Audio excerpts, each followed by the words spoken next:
میرا قبر میں کیا ہوگا جب میں تنہا ہوں گا؟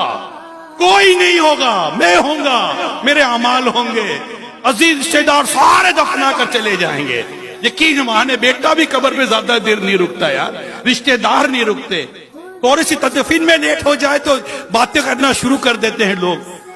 ہمیں تنہائی ہی قبر میں رہنا ہے۔ اس قبر کا سوچے تو صحیح، اس کے اندھیرے کا، وہ اندھیرا اجالے میں کیسے بدلے؟ جو کفن پہن کر گئے وہ کفن جنتی کفن میں کیسے بدلے؟ قبر کے جو سوالات ہیں، میں اس وقت ثابت قدم کیسے رہوں؟ قبر کے امتحان، قبر کے سوالات کی تیاری کرنی ہے۔ پتہ ہے مجھے کہ 3 سوالات ہیں، ان کی تیاری کرنی ہے۔ تیاری کے لیے کیا کیا کرنا ہے یہ بھی پتہ چل گیا ہے ہم کو، یہ بھی بتا دیا گیا ہے۔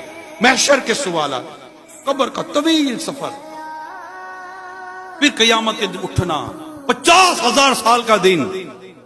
اعلیٰ حضرت نے کیا خوبصورت بات کہی ہے، فکر معاش بد بلا، فکر معاش بد بلا، ہولے معاش جاں گزا، لاکھوں بلا میں پھنسنے کو روح بدن میں آئے گی، روح بدن میں آئے گی۔ فکر معاش، ہمارے استاد صاحب رحمت اللہ تعالی علیہ فرمایا کرتے تھے، یہ فکر معاش بد بلا ہے، اس سے پوچھو، اس سے پوچھو جس کو ایک سکہ بھی حرام کا نہیں چاہیے، جس کو تقوی کا روزگار چاہیے، جس کو تقوی کا پیسہ چاہیے، جس